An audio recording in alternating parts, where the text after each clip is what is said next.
Hi friends, welcome to మన Bommarillu. Upcoming రివ్యూలోకి వెళ్ళిపోదాం. భూమి స్పృహలోకి వచ్చి శారదతో మాట్లాడుతూ ఉంటుంది కదా. అమ్మ భూమి, నువ్వు మా ఇంటిని కాపాడిన దేవతవమ్మ. గగన్ కోసం నీ ప్రాణాన్ని త్యాగం చేయాలనుకున్నావని చెప్పి పాపం ఎమోషనల్గా మాట్లాడతారు. అలా శారద, మా ఇల్లు అనకండి ఆంటీ, మన ఇల్లు అనండి. ఎందుకంటే ఇష్టమైన వాళ్ళందరూ, మీరందరూ నాకు ఇష్టమైన వాళ్ళే. మీకోసం నేను ఏం చేయడానికైనా సిద్ధం ఆంటీ అని చెప్పి పాపం ఎమోషనల్గా చెప్తుంది. అలా భూమి అదంతా బయట నుండి వింటూ ఉంటాడు గగన్. ఇంకా భూమి వైపు చాలా అంటే చాలా ప్రేమగా చూస్తూ ఉంటాడు గగన్. అమ్మ మీరు వెళ్ళండి, నేను ఈ డ్రెస్ అక్కడ పెట్టేసి వస్తాను అని చెప్పి అలా ఇంకా గగన్ భూమి దగ్గరికి వస్తాడు. భూమి వైపు అలా ఇంకా చూస్తూ ఉంటాడు. భూమికి సెడటివ్స్ ఇవ్వడంతో భూమి అలా నిద్రలోకి జారుకుంటుంది.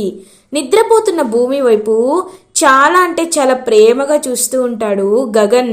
అలా ఇంకా తన వైపు చూస్తూ ఇంకా ఊహించుకుంటూ, ఎందుకు ఎందుకు తైతక్క, నేనంటే నీకు అంత ఇష్టం? ఎప్పుడు నాతోనే ఉండాలనుకుంటావు, నాతోనే మాట్లాడాలి అనుకుంటావు, నా వెంట పడుతూ ఉంటావు. నేను ఎంత కోపగించుకున్నా నా దగ్గరికి చిరునవ్వుతో వస్తావు. ఇప్పుడు నా ప్రాణాలు పోవాలి అని రాసిపెట్టి ఉంటే వాటిని నువ్వు తీసుకొని నీ ప్రాణాన్ని త్యాగం చేయాలనుకున్నావు. ఎందుకు ఇదంతా ఎందుకు చేస్తున్నావు? కేవలం మాపై అభిమానమా, లేకపోతే అంతకంటే మించి ఇంకేదైనా ఉందా అని గగన్ అలా ప్రేమగా భూమి వైపు చూస్తూ అలా భూమి తలపై చేయి వేసి నిమురుతూ ఉంటాడు గగన్. శరత్ చంద్ర, అపూర్వ హాస్పిటల్కి రీచ్ అవుతారు. నేను భూమిని చూడాలండి, నాకు చూడాలనిపిస్తుంది బావా అని అంటుంది అపూర్వ. అబ్బో యాక్టింగ్ బాగానే చేస్తోందే అని గోరింటాకు పిన్ని అనుకుంటూ ఉంటుంది. ఇంకా అలా భూమి రూమ్లోకి వెళ్ళగానే అక్కడ గగన్ ఉంటాడు. ఏయ్ నువ్వేం చేస్తున్నావురా ఇక్కడ అని అడుగుతారు శరత్ చంద్ర. ఏంటి హక్కున్న వాళ్ళ మాట్లాడుతున్నావు? భూమి నన్ను కాపాడింది, ఆ కృతజ్ఞతతోనే భూమిని కలవడానికి ఇక్కడికి వచ్చాను అని అంటాడు గగన్. నీ విలువ భూమి మనసులో ఎంతుందో నిన్నే అర్థమైపోయింది కదా. ఇద్దరిలో ఎవరితో మాట్లాడాలి అంటే భూమి నా పేరు చెప్పింది. అదిరా భూమి మనసులో నాకున్న స్థాయి, నీకున్న స్థాయి ఏంటో నీకు అర్థం కాలేదా అని అంటారు శరత్ చంద్ర. అప్పుడే భూమి కళ్ళు తెరుస్తూ పాపం మత్తుగా ఉంటుంది భూమికి. అంకుల్ అంకుల్ అని అంటుంది. అమ్మా భూమి భూమి, నేను ఇక్కడే ఉన్నానమ్మా, ఏం కాలేదు అని పాపం కవర్ చేస్తూ ఉంటారు శరత్ చంద్ర. అంకుల్ ఆయన్ని తిట్టద్దు, ఆయన నా ప్రాణం అని చెప్పి మళ్ళీ నిద్రలోకి జారుకుంటుంది పాపం భూమి. చూడు, భూమికి ఏం కాకూడదని నేను నిన్ను వదిలేస్తున్నాను, లేకపోతే అని అంటారు. ఇంకా గగన్ పాపం సైలెంట్గా అక్కడి నుండి వెళ్ళిపోతాడు. ఆయన అన్ని మాటలు అంటున్నా నేను సైలెంట్గా ఎందుకున్నానంటే, ఒకవేళ నేను తిరిగి సమాధానం చెప్తే భూమి చూసి తట్టుకోలేదు. భూమి బాగుండడమే నాకు కావాలి అని చెప్పి పాపం గగన్ అలా ఇంకా తన ఇంటికి వెళ్ళిపోతాడు. అమ్మ భూమి ఎలా ఉందమ్మా ఇప్పుడు అని అడుగుతుందనమాట అపూర్వ యాక్టింగ్ చేస్తూ. ఇంకా అపూర్వ వైపు కళ్ళు తెరిచి కోపంగా చూస్తూ ఉంటుంది భూమి. అలా ఇంకా శరత్ చంద్ర, అమ్మ భూమి నీకేం కాదమ్మా, ఇదిగో డాక్టర్తో మాట్లాడాను, రేపు నిన్ను డిశ్చార్జ్ చేస్తామంటున్నారు, రేపు నువ్వు మన ఇంటికే వచ్చేస్తావమ్మ భూమి అని అంటారు శరత్ చంద్ర. వద్దంకుల్, మీ ఇంటికి ఎందుకు అని అంటుంది భూమి. ఏమ్మా నేను నీకు పరాయి వాళ్ళ కనిపిస్తున్నానా? నువ్వు నన్ను అన్నావు కదా నేను నీ నాన్న లాంటి వాడినని. అలాంటప్పుడు ఎందుకు నన్ను ఇంకా పరాయి వాళ్ళ చూస్తున్నావు అని అడుగుతారనమాట. అలా ఇంకా పాపం శరత్ చంద్ర, అది కాదు అంకుల్ అని అంటుంది. సరే నువ్వు ఎక్కువగా మాట్లాడకూడదు, రెస్ట్ తీసుకో. అపూర్వ భూమికి డ్రెస్ చేయించేయి అని బయటికి వెళ్ళిపోతారు శరత్ చంద్ర. భూమి అపూర్వ ఇద్దరు ఒకరినొకరు కోపంగా చూసుకుంటూ ఉంటారు. మా బావ భిక్ష వల్ల, ఆ డాక్టర్ నిన్ను కాపాడడం వల్ల నువ్వు అదృష్టం ఉండబట్టి బతికి బయటపడ్డావు. కానీ ఈ అదృష్టం నీకు ఎల్లప్పుడూ ఉండదు. ఆ విషయాన్ని నువ్వు గుర్తుపెట్టుకుంటే బాగుంటుంది అని అంటుంది గగన్ గురించి భూమితో చాలా పొగరుగా అపూర్వ. చూడండి, నువ్వు ఎలాంటి దుర్మార్గురాలివో అందరికీ తెలుసు. నిన్ను నిన్ను చంపడానికి ఆయన వస్తే ఆయన్ని కాపాడడానికి నేను వచ్చాను. అసలు ఇదంతా జరిగింది నీ వల్లే అని నాన్నకి తెలీదు. ఒకవేళ నేను ఒక్క మాట నేను ఆ విషయం చెప్పానంటే నాన్న నిన్ను ఎంతలా అసహించుకుంటారో ఒకసారి నువ్వే ఆలోచించుకో. కానీ నా ఉద్దేశం అది కాదు.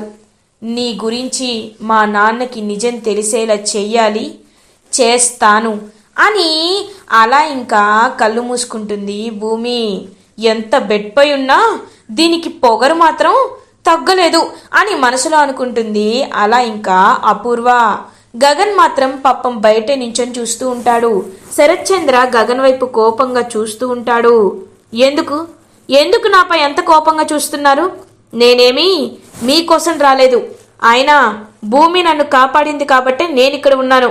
నేను పూజ చేశాను కాబట్టి, మొక్కు తీర్చుకున్నాను కాబట్టే భూమి బ్రతికింది అని అంటారు గగన్. ఓ, ఇదొక కొత్త వంక. సూపర్. ఏదైనా నీ అకౌంట్లో వేసుకోవడంలో నువ్వు ఫస్ట్ ఉంటావురా గగన్. చూడు, భూమి నీ వల్ల కాదు, నా వల్ల బ్రతికింది. ఎందుకంటే కోట్లు ఖర్చు పెట్టి ఆ డాక్టర్ని చార్టెడ్ ఫ్లైట్తో ఇక్కడికి తీసుకువచ్చింది నేను. అలాంటప్పుడు భూమి నా వల్లే బ్రతికింది అని అంటారు శరత్చంద్ర. లేదు, భూమిని నేను మా ఇంటికి తీసుకువెళ్ళి తన్ని చూసుకుంటాను అని అంటాడు గగన్. లేదు, మా ఇంటికి తీసుకువెళ్తానని చెప్పి శరత్చంద్ర అరుస్తాడు. ఇంకా ఇద్దరు అరుచుకుంటూ ఉంటే నర్స్ అక్కడ చూసి, సార్, డాక్టర్ ఒకసారి మిమ్మల్ని కలవమన్నారు అని చెప్తారు. ఇంకా ఇద్దరు డాక్టర్ దగ్గరికి వెళ్తారు. డాక్టర్ ఇద్దరి వైపు చూస్తూ, చూడండి, మీ కండిషన్ ఏంటో నాకు అర్థమైంది. కానీ ఆ అమ్మాయి కండిషన్ మీకు పర్ఫెక్ట్గా తెలియాలి. తనకి హార్ట్లో క్రూషియల్ ప్లేస్లో ఉన్న బుల్లెట్ని తీయడం వల్ల హార్ట్ అనేది చాలా వీక్గా మారింది. తనకి కొన్ని రోజులు రెస్ట్ కావాలి. అండ్ తన్ని మీరు చాలా చాలా జాగ్రత్తగా చూసుకోవాలి. ఎందుకంటే తనకి ఏమాత్రం బాధ కలిగించే విషయం తెలిసినా తన హార్ట్కి చాలా ప్రమాదకరం. కాబట్టి మీరు తన్ని కంటికి రెప్పలా ఎప్పుడు నవ్వుతూ ఉండేలా చూసుకోవాలి. తన హార్ట్కి ఎక్కువ స్ట్రెస్ లేకుండా మీరు ఆ అమ్మాయిని చూసుకోవాలి. మీరిద్దరూ ఇలా గొడవ పడుతూ ఉంటే, ఎప్పుడూ వాదించుకుంటూ ఉంటే ఆ అమ్మాయి ఇంకా ఇంకా బాధపడుతుంది. కాబట్టి ఇద్దరిలో ఎవరి ఇంటికి వెళ్ళాలో మీరే డిసైడ్ చేసుకోండి. ఒక్క విషయం మాత్రం గుర్తుపెట్టుకోండి, తను హ్యాపీగా ఉండాలి అని చెప్తారు డాక్టర్. ఇంకా అలా ఒకరినొకరు చూసుకుంటూ ఉంటారు గగన్ అండ్ శరత్చంద్ర. బావా, భూమి ఒకసారి గగన్ని పిలుస్తుంది అని అంటుంది అపూర్వ కావాలని. ఇంకా గగన్ అలా లోపలికి వెళ్తాడు. శరత్చంద్ర కూడా రూమ్ లోపలికి వెళ్తారు. ఇద్దరి వైపు చూస్తూ ఉంటుంది భూమి, చెప్పు, నువ్వు నా ప్రాణాలు కాపాడావు కదా, కాబట్టి నువ్వు మా ఇంటికే వస్తావు కదా అని అడుగుతాడు గగన్. అమ్మా భూమి, నీకు తెలుసు కదా, ఈ నాన్న నీకున్నాడు. వాళ్ళింటికి వెళ్ళాల్సిన అవసరం నీకేంటమ్మా? ఈ నాన్న నిన్ను కంటికి రెప్పలా చూసుకుంటాడు. కాబట్టి నువ్వు మా ఇంటికే రావాలమ్మా అని అంటారనమాట శరత్చంద్ర. నాన్న, ఏవండి, మీరిద్దరూ నాకు రెండు కళ్ళు లాంటి వారు. మీ ఇంట్లో ఉండడం ఎంత న్యాయమో ఆ ఇంట్లో ఉండడం కూడా అంతే న్యాయం. కాబట్టి మీ ఇంట్లో సగం రోజులుంటాను, వాళ్ళింట్లో సగం రోజులుంటాను అని చెప్తుంది భూమి. ఒక్కసారిగా చాలా హ్యాపీగా ఫీల్ అవుతారనమాట గగన్ అండ్ శరత్చంద్ర. అయితే భూమి మా ఇంటికే రావాలి అని గగన్ ముందే ఇంకా భూమిని తన ఇంటికి తీసుకువెళ్ళాలని ఫిక్స్ అవుతారు. రేయ్, భూమి ఉంది కాబట్టి నీ వేషాలన్నీ భరిస్తున్నాను అని శరత్చంద్ర మనసులో అనుకుంటారు. ఇది ఇలా ఉండగా నెక్స్ట్ డే మార్నింగ్ అవుతుంది. ఇంకా అలా భూమిని డిశ్చార్జ్ చేసి గగన్ తన ఇంటికి తీసుకువెళ్తాడు. అపూర్వ, వెళ్ళు, నువ్వు అక్కడే ఉంటావు, నీ ప్రాణాలు పోయేలా నేను చేస్తాను కదా అని మనసులో అనుకుంటూ ఉంటుంది అపూర్వ. అలా ఇంకా గగన్ భూమిని ఇంటికి తీసుకువెళ్తాడు. అమ్మా, భూమి వచ్చింది అని చెప్తారు. భూమి రామ్మా అని చెప్పి అలా హారతిచ్చి ఇంకా లోపలికి అడుగు పెట్టిస్తారనమాట భూమితో శారద. గగన్ అండ్ భూమి ఇద్దరు కలిసి ఒకేసారి అలా ఇంకా లోపలికి అడుగు పెడతారు. ఇంకా వెంటనే ఇద్దరు ఒకరినొకరు చూసుకుంటూ ఉంటారు. భూమి, నువ్వు నడవలేవు, ఒక్క నిమిషం అని భూమిని ఎత్తుకుంటాడు గగన్. ఒక్కసారిగా భూమి షాక్ అయిపోతుంది. శారద అండ్ పూర్ణి ఇద్దరు చాలా హ్యాపీగా ఫీల్ అవుతారు. ఇంకా భూమిని అలా ఎత్తుకొని తీసుకువెళ్ళి తన బెడ్ పై నిద్రపోమంటాడనమాట గగన్. చూడు భూమి, నీకు ఏం కావాలన్నా నేనే చూసుకుంటాను, నువ్వు కంగారు పడద్దు, నాకు ఒక్క మెసేజ్ చేయి, నీకేం కావాలన్నా ఇక్కడికే వస్తుంది అని అలా ఇంకా హ్యాపీగా జ్యూస్ తీసుకొస్తాడనమాట గగన్. గగన్ వైపు ప్రేమగా చూస్తూ ఉంటుంది భూమి. ఇది ఇలా ఉండగా శరత్ చంద్ర అలా తన స్వింగింగ్ చైర్లో కూర్చొని ఆలోచిస్తూ ఉంటారు. అమ్మ భూమి, నువ్వంటే నాకు ఎంతో ఇష్టం.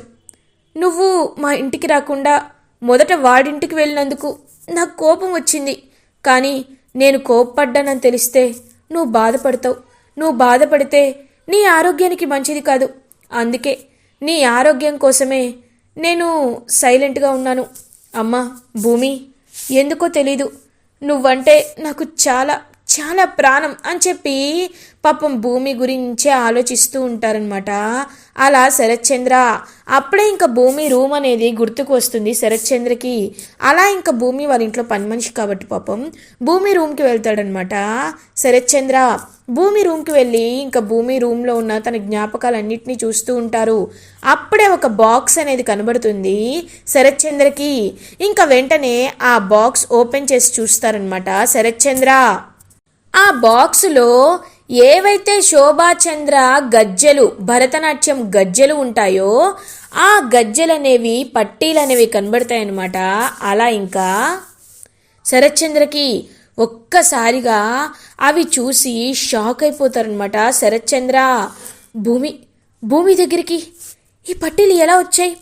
ఇవి ఖచ్చితంగా నా శోభ పట్టీలే, ఆ విషయం నాకు అర్థమవుతుంది. ఎలా భూమి దగ్గరికి ఇవి ఎలా వచ్చాయి అని వెంటనే ఆ పట్టీలను తీసుకొని అలా భూమి దగ్గరికి బయలుదేరుతాడనమాట శరత్ చంద్ర. బావా, ఎక్కడికి బావా అని అడుగుతుంది. నేను తర్వాత మాట్లాడతాను అని ఇంకా అలా గగన్ వాళ్ళ ఇంటికి బయలుదేరుతాడు శరత్ చంద్ర. ఏంటమ్మాయి, ఏదో తీసుకొని బయలుదేరుతున్నాడు, నాకేదో తేడా కొడుతుంది అని అంటారు. ఊరుకో పిన్ని, నాకు అదే షాకింగ్గా ఉంది, నేను ఫాలో అవుతానని చెప్పి శరత్ చంద్రని ఫాలో అవుతూ వెళ్తుంది అపూర్వ. ఇంకా అలా శరత్ చంద్ర పరిగెట్టుకుంటూ గగన్ వాళ్ళ ఇంటికి వెళ్తారు. ఏంటి ఇక్కడికి వచ్చావు అని అడుగుతాడు గగన్. తప్పుకో అని చెప్పి ఇంకా భూమి దగ్గరికి, భూమి రూమ్లోకి వెళ్తారనమాట శరత్ చంద్ర. నాన్న అని అంటుంది పాపం భూమి. అమ్మ భూమి, నిన్ను నేను ఒక ప్రశ్న అడగాలనుకుంటున్నాను, నువ్వు దానికి సమాధానం చెప్తావా అని అడుగుతాడనమాట శరత్ చంద్ర. ఏంటది అని అడుగుతుంది పాపం భూమి. నాకు నిజం చెప్తానని మాట ఇవ్వమ్మా, అప్పుడే నేను అడుగుతాను అని అంటారు. నిజం చెప్తాను, చెప్పండి అని అంటుంది. ఈ పట్టీలు నీకెక్కడివి? ఇవి నా శోభావే అని నాకు బాగా తెలుసు.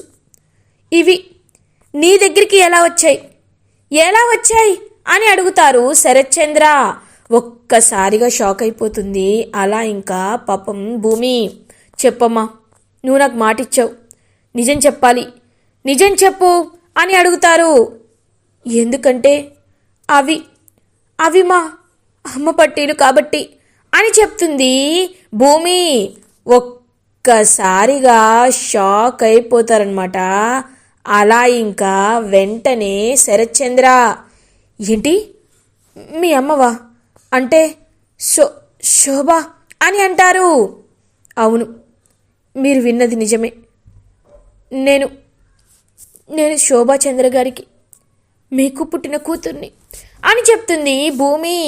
ఒక్కసారిగా భూమి తన కన్న కూతురని తెలుసుకొని అలా షాక్లో ఉండిపోతాడు శరత్ చంద్ర. అదంతా వింటున్న గగన్, శారద వీళ్ళు కూడా ఒక్కసారిగా స్టన్ అయిపోతారు. ఇలా ఎపిసోడ్ ఎండ్ అవుతుంది. ఫర్దర్ ఎపిసోడ్ రివ్యూస్ ముందుగా మీకు కావాలి అనుకుంటే మా ఛానల్ని సబ్స్క్రైబ్ చేసుకోండి. Thanks for watching.